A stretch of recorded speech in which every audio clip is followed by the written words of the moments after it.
70-ից ավելի տարիքայինների մասին է խոսքը, ավելի ազատ են եւ կարողանում են ավելի շատ ժամանակ տրամադրել, անկեղծ ունեցել եմ ուսանողներ, ովքեր շաբաթը 4, 5, 6 անգամ նույնիսկ դասի են միացել, հատկապես մեկ կին, ով ցանկանում էր civics պարապել Ամերիկայում քաղաքացիություն ստանալու համար, ինչպես գիտեք, դա 100 հարց է, որը առհասարակ կապ չունի անգլերենի հետ, ճիշտ է անգլերենով է, բայց կառավարության մասին է, խոսվում է այնտեղ իշխանության, աշխարհագրական դիրքի մասին, այսինքն հենց հիշողություն է, այն ինչի մասին մենք խոսում ենք, թե որոշ հարցեր լինելով անգիր արած, հա, որոշ հարցեր արդեն պատկերացնելով, հարցի մեջ որևէ բառ վերցնելով եւ դա կապելով պատասխանի հետ, անկեղծ մենք կարողացանք մոտ 2 ամսում այդ ամեն ինչը սովորել, հստակեցնել եւ ուսանողը դարձավ քաղաքացի, կարողացավ քաղաքացիություն ձեռք բերել։ Ինչպես մենք մարզում ենք մեր մարմինը, նույն ձև էլ պետք է մարզել մեր ուղեղի մկանները եւ հիմնական պատճառներից մեկն է թե ինչու են 60 եւ ավելի տարիք ունեցող անձինք սովորում անգլերեն։ Ֆենիա, ես գիտեմ, որ դուք ունեք 60 եւ ավելի տարեկան աշակերտներ, ուսանողներ, սաներ, ինչպես նրանց անվանենք, պատմեք նրանց մասին։ Շատացել է վերջին տարիների ընթացքում լեզու սովորելու ցանկությունը։ Դա կապված է մի շարք հանգամանքներով, ինչպես օրինակ ապրում են մի միջավայրում, որտեղ բոլորը անգլախոս են եւ բնականաբար աշխատանքի անցնելու համար կամ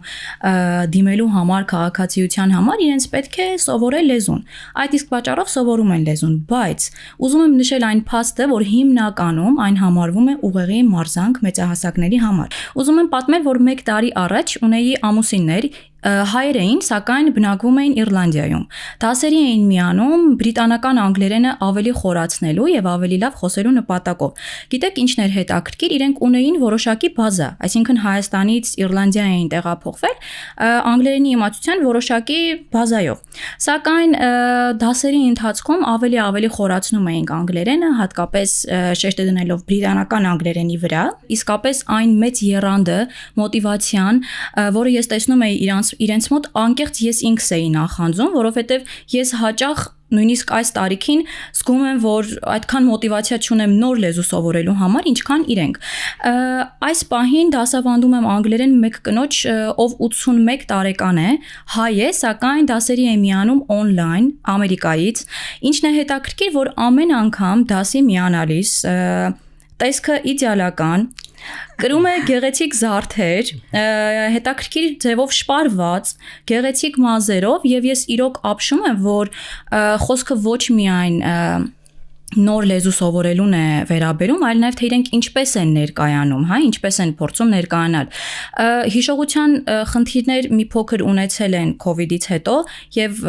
ըստ իրենց եւ նաև ըստիս լեզու սովորելով կարողանում են մարզել եւ ուղեղը պահել ակտիվ, որովհետեւ գիտենք տարիքի հետ երբեմն կենտրոնացումը կարող է նվազել, իսկ լեզու սովորելը ավելի հեշտացնում է եւ այսպես ասած դանդաղեցնում է այդ process-ը։ Ֆենիա, կան արդյոք առանձնահատկություններ տարիքային այս խմբի հետ աշխատելիս, գուցե ավելի ուշադիր եք, գուցե մի բանը մեկ կամ մի քանի անգամ եք կրկնում, կամ գուցե նրանք ավելի ավանդական մեթոդներով են աշխատում։ Դասավանդելով անգլերեն, անկեղծ ասած փորձում եմ ինչքան հնարավոր է զերծ մնալ ավանդական մեթոդներից եւ բացարձակ կապ չունի երեխաների հետ եմ աշխատում, երիտասարդների հետ թե մեծահասակների հետ։ Նույնիսկ ասեմ ավելին եւ միգուցե դա զարմանալի թվա, հենց մեծահասակների հետ եմ ավելի շատ օգտագործում են նորագույն մեթոդները, որովհետեւ իրենք ամենաշատը կարողանում են եւ շատ լավ կարողանում են օգտագործել տարբեր ծրագրեր, Zoom-ով միանալ դասի, ամեն ինչը կարողանում են շատ հեշտ կառավարել, որը երբեմն հնարավոր է նաեւ խնդիրներ առաջացնի փոքրերի հետ կամ նաեւ մեծերի հետ։ Տեսեք, ինչը վերաբերում է մեթոդներին միանշանակ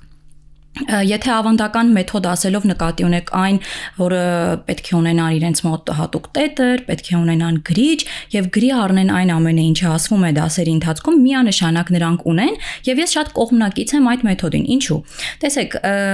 Ուրեմն բանավոր խոսքի ժամանակ, երբ որ ինչ-որ բան է ասվում, նրանք միանշանակ կարող են հիշել այն ինչը որ ասվում է։ Սակայն ես զգացել եմ հիմնական այդ 60-ից 50-ից ավելի տարիք ունեցող անձանց մոտ, իրենք ավելի շատ սիրում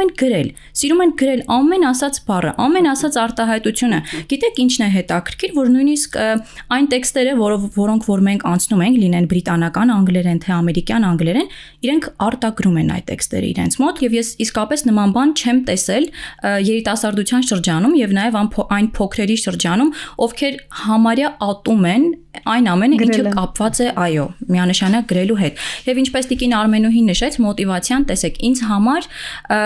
մոտիվացիան հենց այն մեծ աղբյուրն է, որը ես տեսնում եմ մեծահասակների մոտ, իրենք ունեն այդ մոտիվացիան։ Ես վերցնում եմ եւ դա օգտագործում եմ դասավանդման մեջ։ Իրենք ունեն մի շարք առավելություններ, տեսեք, ժամանակային առումով մի փոքր։ Շատ հետաքրքիր է այդ ամեն ինչը եւ իրոք անverջ կարող եմ խոսել այն ուսանողների մասին, ովքեր մի փոքր տարիքով մեծ են, բայց առաջնորդվում են հենց այն գաղափարով, ինչպես նշեց տիկին Արմենուհին մի փոքր առաջ, երբեք ուշ չէ ինչ որ բան սովորելու համար։ Նույնիսկ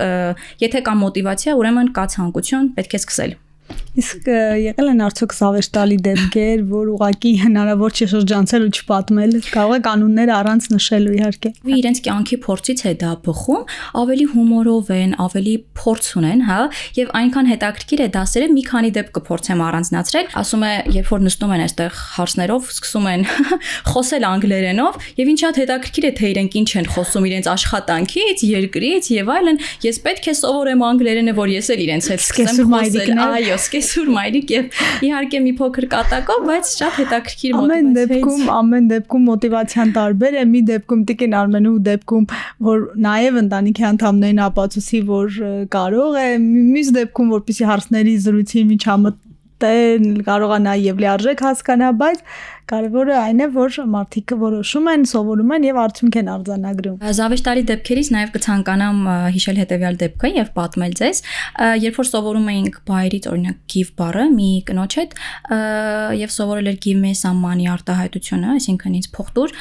հաջորդ դասին ամուսինը եկավ եւ կատակով բողոքեց, թե Ֆենյա ջան, հերիք չէ, հայերենով է այդ արտահայտությունը ինձ ասում ամեն օր, հիմա էլ անգլերենով եք սովորեցրել, արդեն անգլերենով է գալիս եւ ասում։ Ու ճար չկա, պետք է արդեն էլ ճար չկար, այնպես որ պետք է տար եւ նաեւ սովորում ենք լեզու կիրառելով առօրյա խոսքում եւ այդպես։ Իհարկե արդյունքը տարբեր է կախված մարդու ունակություններից, միանշանակ նույնիսկ մեծ տարիքում եղել են դեպքեր, որ արդյունքը 2-3 ամսում է եղել են դեպքեր, որ անկեղծ 1 տարի պարապել են անընդմեջ, շարունակաբար եւ իրոք ունեցել ենք լավ արդյունք։ Եվ հետագայում միշտ կապի մեջ ենք լինում եւ այդ կապը շարունակվում է, այսինքն դասերից բացի այնքան պարտաճանաչ եւ հետաքրքիր ու խելացի մարդիկ են, որ ես միշտ ցանկանում եմ նրանց հետ շփվել եւ այդ օրինակը վերցնում եմ եւ օրինակ եմ բերում երիտասարդներին։ Դուք ինքներդ էլ լիցքավորվում եք, չէ՞, տարեցների։ Տարեց բառն էլ ավելի ավագ սերնդի ներկայացների հետ շփվելիս, աշխատելիս, ճիշտ է։ Տեսեք, միանշանակ ճիշտ եք, իրենք շատ պատասխանատու են մոտենում այն ամենին, ինչին որ անում են։ Մի փոքր ավելի խիստ են իրենց հանդեպ։ Լեզու սովորելիս իհարկե պետք է խիստ լինել ինքդ քո հանդեպ եւ լավ արդյունքի հասնելու համար։ Սակայն իրենք ամեն մի սխալի վրա այնքան կկենտրոնանան, եթե ես նույնիսկ չուղեմ այդ սխալը մտածելով խոսքը չընդհատվի, հա, որպեսզի գեղեցիկ լինի,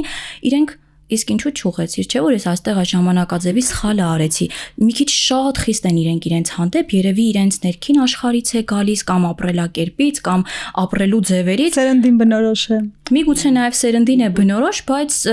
դա իրոք իրենք օրինակ են ինձ համար ծառայում մեծ մոտիվացիայի աղբյուրով եւ ամեն ինչով։ Տիկին Արմենուհի եւ վերջին հարցը, ինչ խորհուրդ կտաք ձեր տարեկիցներին, այն մարդկանց, որ թորնիկներ ունեն արտերկրում, տարբեր երկրներում,